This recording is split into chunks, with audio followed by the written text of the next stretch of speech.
inicialmente, porque é uma situação constrangedora. Em princípio, o uso desse recurso deveria nos dispensar de uma certa leitura mais dispendiosa. Eu sou do tempo em que nós assistíamos aula lendo textos e interpretando textos linha por linha. Então, é o que eu sei fazer. É assim que eu aprendi e acho que é a única maneira que eu consigo trabalhar. E para adaptar o conteúdo deste curso à forma do nosso contato, eu precisei recorrer a uma alternativa que nos permitisse um acesso aos textos, mas não desta forma esquadrinhada, meticulosa que eu gostaria que fosse. Então, inevitavelmente, e hoje sobretudo, nós teremos aqui um certo descompasso entre conteúdo e forma, porque eu vou ser obrigado a não renunciar a quase absolutamente nada dos textos, dos poucos textos que eu separei para o nosso encontro de hoje, de tal maneira que talvez a forma mais adequada seria lermos o Dostoiévski, lermos o Nietzsche, mas eu não posso supor, e seria, digamos assim, um absurdo da minha parte, imaginar que vocês trouxessem essa quantidade de livros que em uma aula convencional de um curso de filosofia seria mais ou menos evidente. Então eu peço desculpas a vocês, mas nós vamos ter os textos projetados aqui e eu vou pedir a vocês que me acompanhem na leitura, por favor. Bom, eu inicio com aquilo que me parece o essencial do ponto de vista deste livro complicado, extremamente difícil e problemático, que é o Anticristo de Nietzsche. Nós vimos no nosso último encontro como a psicologia do ressentimento poderia ser aproximada de Dostoiévski pelo lado das memórias de subsolo. O que eu pretendo hoje é mostrar como a gente pode desdobrar essa aproximação sob um outro ponto de vista, agora a partir de outros textos de Dostoiévski, de outros textos de Nietzsche, mas todos eles de alguma forma orbitando em torno do mesmo eixo, a saber, a psicologia do ressentimento. Tudo aquilo que eu vou dizer a vocês é um recorte muito unilateral, portanto, arbitrário, daquilo que eu considero o essencial de O Anticristo. Obviamente, isto é uma escolha, toda escolha comporta risco, e a gente está aqui para discutir os riscos desta opção. O essencial para mim se encontra no parágrafo 39 do Anticristo, que nós podemos ler. Eu estou me referindo à tradução lusitana de Arthur Mourão.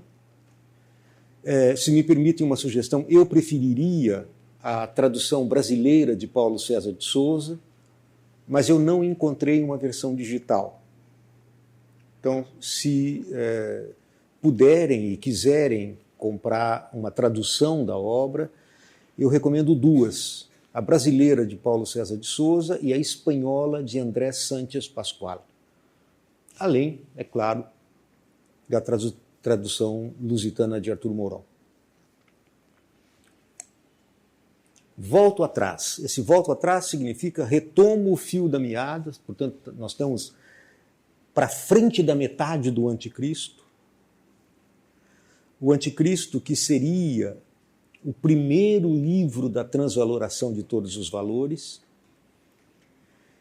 e que depois se tornou a própria transvaloração de todos os valores, o célebre livro apócrifo A Vontade de Poder é uma invenção editorial, esse livro nunca existiu, não existe, era um programa editorial de Nietzsche, cujo primeiro tomo seria o Anticristo, mas em setembro de 1888, o Nietzsche altera os seus planos e transforma aquilo que seria a vontade de poder, isto é, a transvaloração de todos os valores, no livro O Anticristo.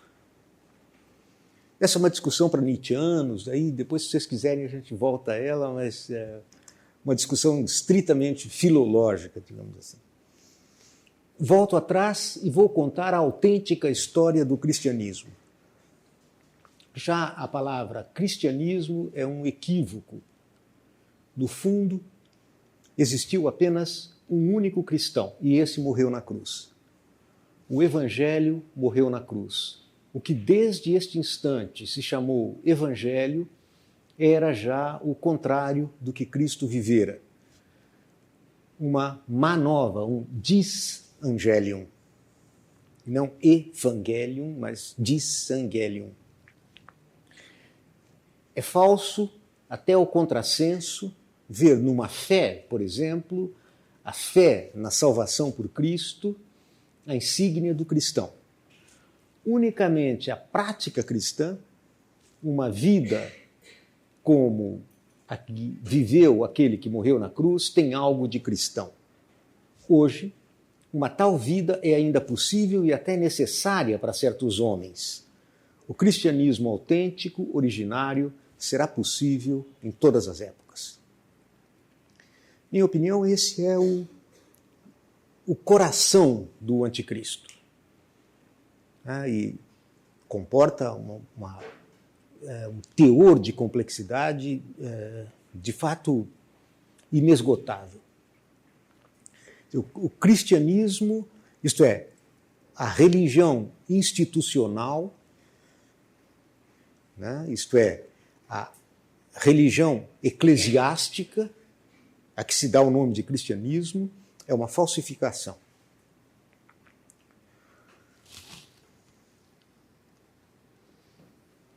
Bom, se o cristianismo histórico, eclesiástico, positivo é uma falsificação, o que seria, então, o essencial no cristianismo? Não uma fé, mas uma ação. Um não fazer certas coisas, um ser diferente. Estados de consciência, uma fé qualquer, um ter algo por verdadeiro, por exemplo, todo psicólogo sabe isso, são de todo indiferentes e de quinta classe perante o valor dos instintos. Aqui, mais uma vez, o Mourão traduz Triebe por instintos, como Paulo César de Souza também traduz Triebe por instintos, a despeito da meu grande apreço pelo Paulo César, eu não concordo com essa tradução, eu acho infeliz, eu preferiria traduzir isso por pulsões ou impulsos. Estou, portanto, de quinta classe perante o valor dos impulsos. Em termos mais estritos, todo o conceito de causalidade espiritual é falso. Reduzir o ser cristão, a cristianidade, a um ter por verdadeiro, a uma simples fenomenalidade de consciência, significa negar a cristianidade. De fato, nunca houve cristão algum. O cristão, o que desde há 2000 anos se chama cristão, é unicamente uma auto-incompreensão psicológica. Se indagarmos com maior rigor, dominavam nele apenas, apesar de toda a fé, apenas os impulsos, apenas as pulsões. E aqui seria preciso que a gente diferenciasse, desculpe incomodá-los aqui, entre duas coisas.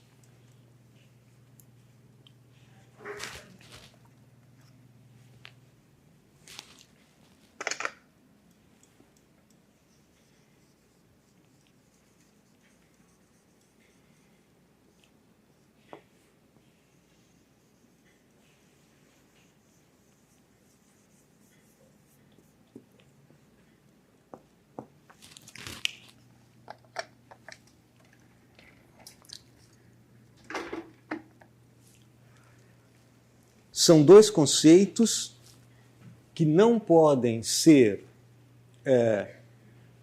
confundidos sob pena de se perder aquilo que Nietzsche tem em vista. Christentum é o substantivo que significa cristianismo.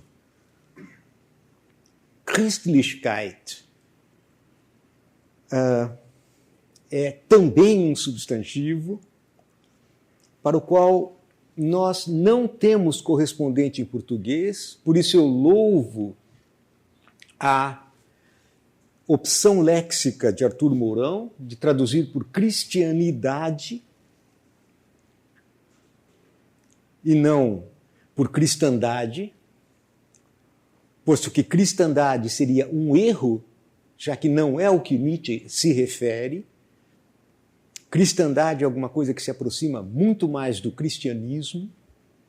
Christlichkeit é cristianidade, ou, como se poderia talvez sugerir, como uma variante em português, isso eu devo ao meu colega Álvaro Valls, da Universidade do Vale do Rio dos Sinos, cristicidade,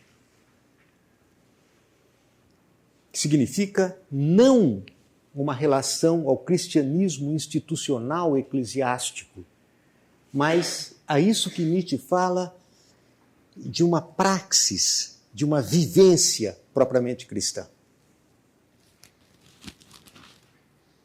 Se vocês quiserem, de um pragma propriamente cristão. E que instintos? Vocês devem ter notado a referência aí à fé, entre aspas, e como esse termo é carregado. É óbvio que aqui a pointe,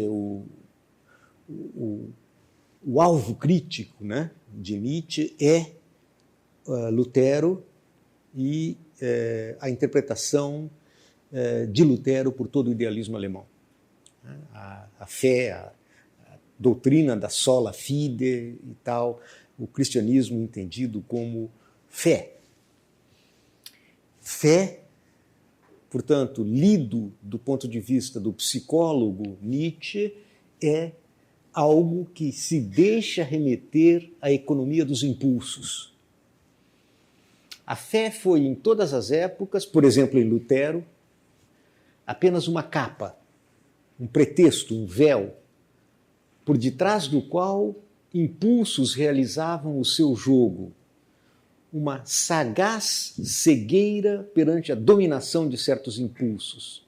A fé, já lhe chamei a genuína sagacidade cristã.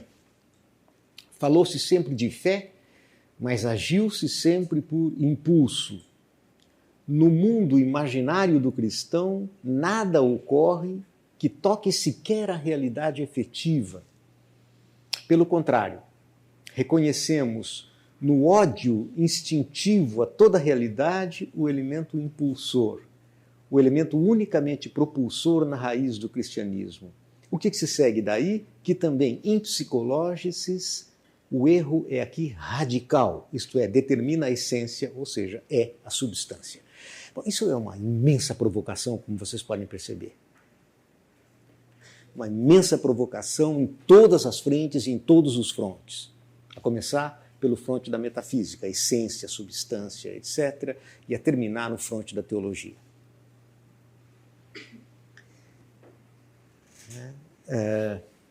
E eu repito a vocês, o essencial aqui é sempre essa ideia de um ódio impulsivo, ódio pulsional como elemento fundador. É sempre o ressentimento, a fonte e a origem desse tipo de avaliação.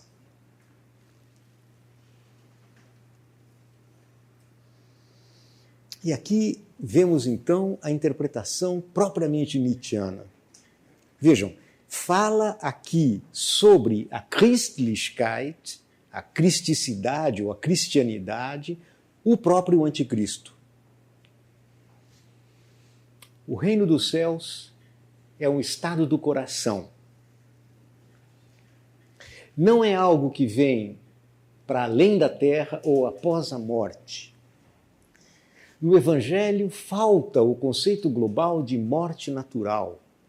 A morte não é uma ponte, uma passagem, ela falta porque se inscreve num mundo de aparências totalmente diferentes, apenas útil para signos.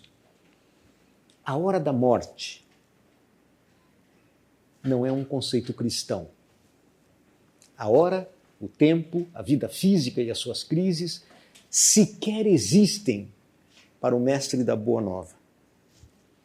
O reino de Deus não é algo que se espere, não tem um ontem e um depois de amanhã, não vem dentro de 1000 anos. O reino de Deus é uma experiência do coração. Está em toda parte e não está em parte alguma. Esta é a leitura que Nietzsche faz de Jesus, isto é, daquilo que provavelmente subsiste para uma leitura psicológica a despeito dos evangelhos, a despeito do cristianismo eclesiástico.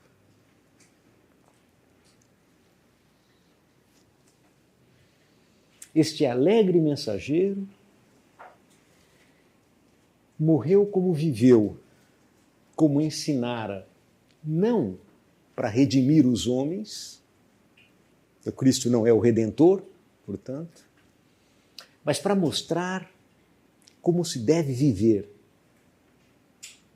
A ideia de que o cristianismo autêntico, genuíno, é uma praxis, é um ethos e não uma doutrina. É uma forma de vida. A prática foi o que ele deixou à humanidade, a sua conduta perante os juízes, perante os verdugos, perante os acusadores e perante toda espécie de calúnia e ultraje. O seu comportamento na cruz. Vocês me desculpem se eu insisto nesse ponto, mas eu acho que vale a pena que nós tenhamos presente isto. Nietzsche escreve contra Paulo. Existem 2 grandes antípodas de Nietzsche. Os 2 que estão na origem da nossa civilização ocidental, que são Platão e Paulo. Vocês veem aqui o seu comportamento na cruz. Esta frase é o contrário simétrico da interpretação paulina da cruz. Quem quer que tenha lido Paulo suficientemente aqui, sabe aquilo que Paulo disse a respeito do Evangelho, que é loucura para os homens, Deus na cruz é loucura para os homens e a sabedoria de Deus. Aqui Nietzsche se opõe flagrantemente, frontalmente à interpretação paulina. O comportamento do Cristo na cruz é anti-Paulo. Não resiste, não defende o seu direito, não dá passo algum que afaste dele o fim, mas ainda provoca-o e suplica, sofre, ama com aqueles por aqueles que lhe fazem mal. As palavras proferidas ao ladrão na cruz encerram todo o Evangelho. Este era, em verdade, um homem divino, um filho de Deus, diz o ladrão. Se sentes isso, responde o Redentor, então estás no paraíso. És também filho de Deus. Não se defender, não se encolarizar, não responsabilizar, isso é, não julgar, não atribuir culpa, não ceder à tentação da vingança e do ressentimento, também não resistir ao mal, mas amá-lo. Acho que você estava me falando disso hoje, logo antes de nós entrarmos aqui. É uma espécie de acolhimento não resignado, mas afirmativo, positivo do sofrimento. Isso é o elemento propriamente da Christlichkeit, da cristianidade, da cristicidade. E não usar o sofrimento como uma objeção contra a vida.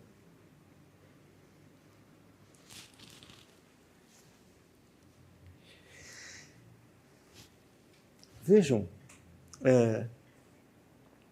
somente nós, os espíritos libertados, o Mourão traduz Freie Geist, né, os espíritos livres por espíritos libertados. Vejam a pretensão, é uma coisa absolutamente extraordinária. Ele diz assim, olha, para compreender isso, precisa não ser cristão. Ou seja, só nós, os espíritos libertados, temos o pressuposto para compreender algo que 19 séculos não entenderam.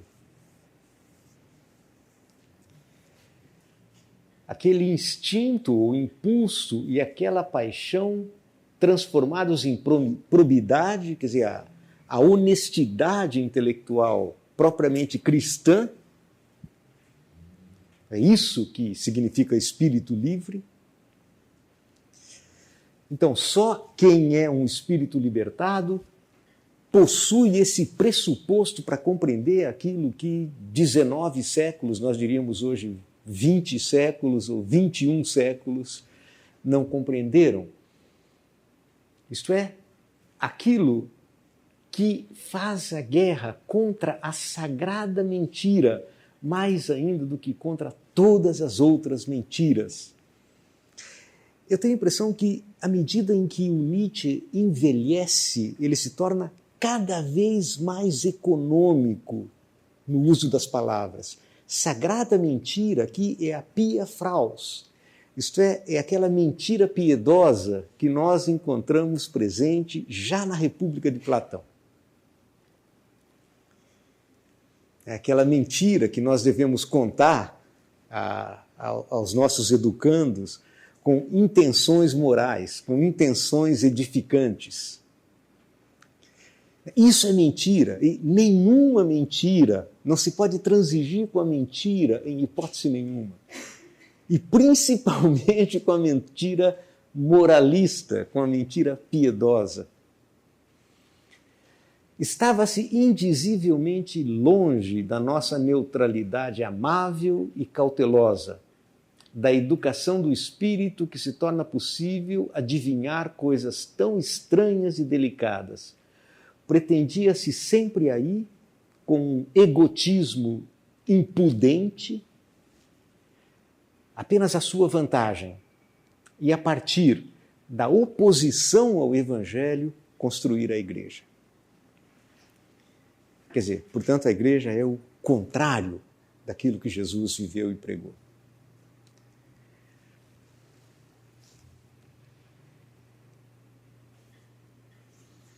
Eu trago para vocês aqui o texto que, a meu ver, inspira essa interpretação. É um texto do livro de Tolstói, A Minha Religião, publicada em Paris, em francês, em 1885 e proibido na Rússia. A passagem que tornou-se para mim a chave de tudo foi aquela que está encerrada nos versículos 38 e 39 de Mateus 5. Ouvistes o que foi dito, olho por olho, dente por dente. Eu, porém, vos digo que não resistais ao mal que vos queiram fazer. Um dia, o sentido exato e simples dessas palavras me apareceu, compreendi que Jesus não diz nem mais nem menos do que aquilo que ele diz, e imediatamente eu vi não algo de novo.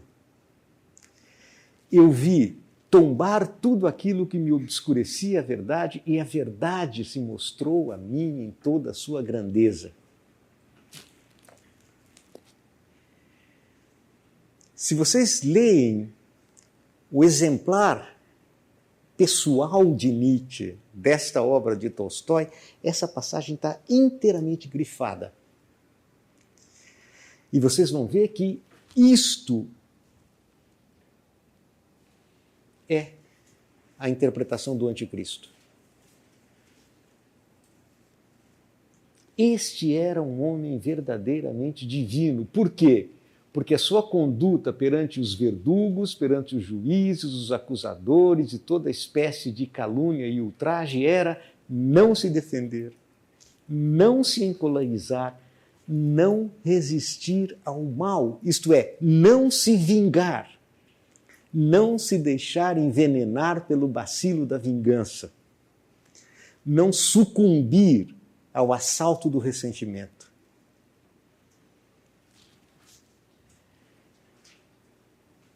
Olha, vocês percebem? A frase de Tolstói é a mesma frase de Nietzsche. As palavras proferidas ao ladrão na cruz encerram todo o Evangelho.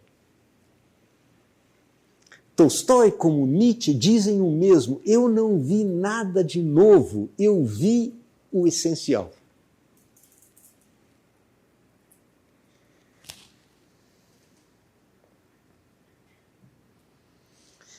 Portanto, escreve Nietzsche, o tipo do Redentor ainda pode ser conservado e traditado, mesmo que em grande parte mutilado e desfigurado.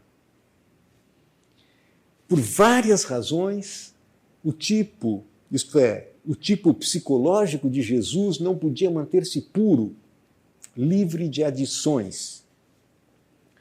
O meio em que vivia e mais ainda a história, o destino das primeiras comunidades cristãs deixaram os seus vestígios.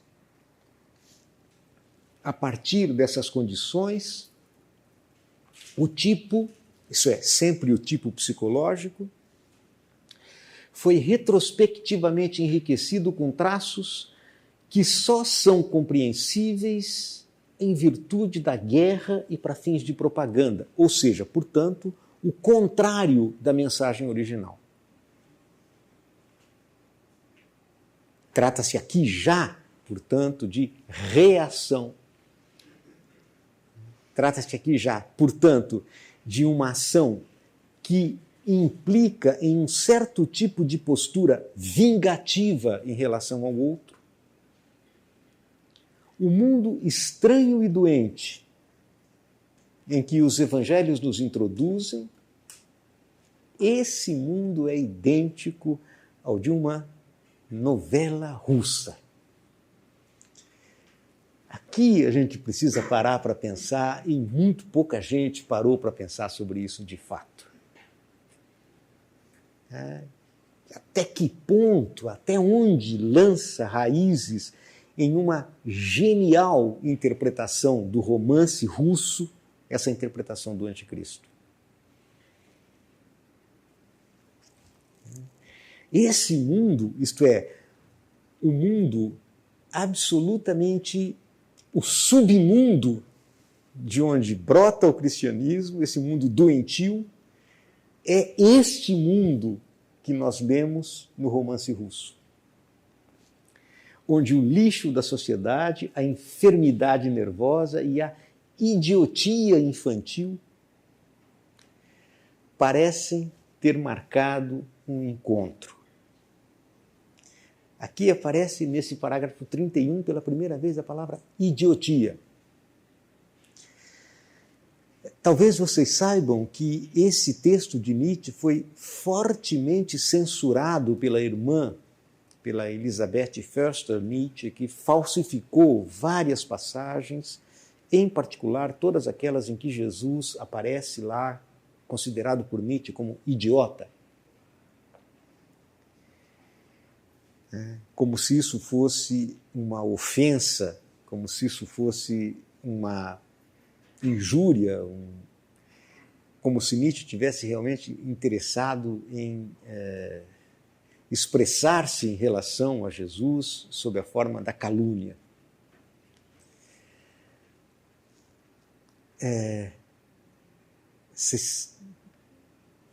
Precisou chegar aos anos 1970 para que dois germanistas italianos, Colli e Montinari, descobrissem aquilo que é a versão atual do terceiro parágrafo do Anticristo, em que Nietzsche se refere a uma possível objeção contra a sua própria teoria do eterno retorno, dizendo, se todas as coisas retornam eternamente, pense em um mundo onde a minha irmã retorne eternamente, etc.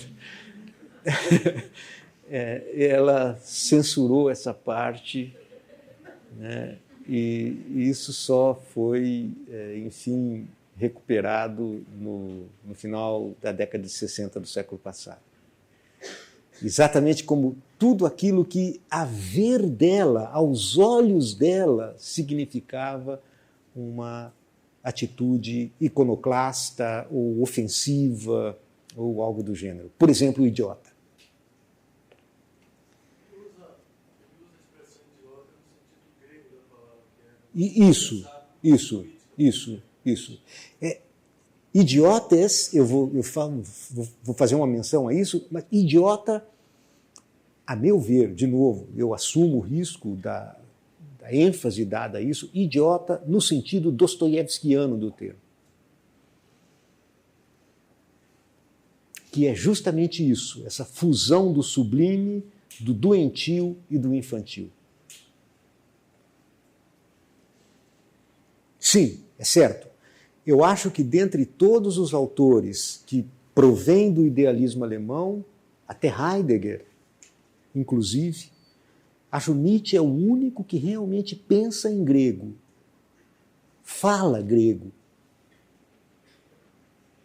Então, quando ele usa um termo grego, isso não é um uso, digamos, ingênuo.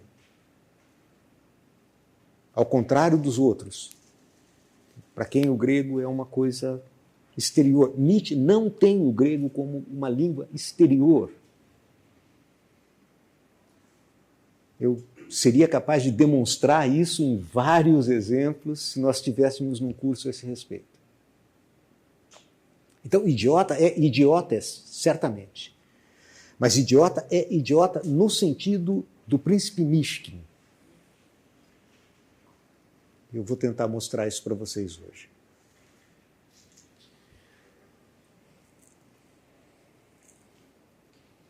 Os primeiros discípulos, em particular, traduziram primeiro para sua crueza própria, isso é, portanto, para sua grosseria, um ser flutuando em símbolos e em incompreensibilidades, para dele compreenderem em geral alguma coisa. Para eles o tipo existiu só após uma moldagem em formas conhecidas. Quer dizer, a comunidade dos primeiros cristãos só foi capaz de compreender algo do Cristo na matriz, na chave hermenêutica do ressentimento. O profeta, o Messias, o juiz futuro, o professor de moral, o taumaturgo, João Batista, outras tantas ocasiões para avaliar indevidamente o tipo. Por fim, não minimizemos o proprium, aquilo que é o elemento constitutivo de toda grande veneração, em particular a sectária. Isso é aquela que vem das seitas. Ela elimina no ser venerado todos os traços originários, muitas vezes penosamente estranhos, e as idiosincrasias que, mesmo sem deliberação, deixam de considerar. Ou seja, elas veem exatamente aquilo que querem ver. Recortam precisamente aquilo que querem ter. E, portanto, necessariamente falsificam.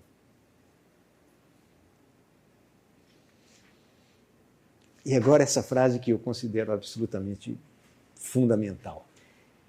É lamentável que um Dostoiévski não tenha vivido na proximidade desse interessantíssimo decadente.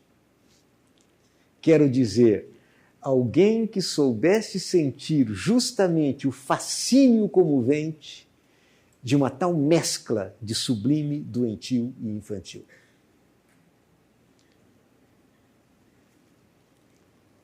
Quer dizer, é uma pena que os evangelhos não tenham sido escritos por Dostoiévski. Este, sim, teria compreendido perfeitamente aquilo de que se trata.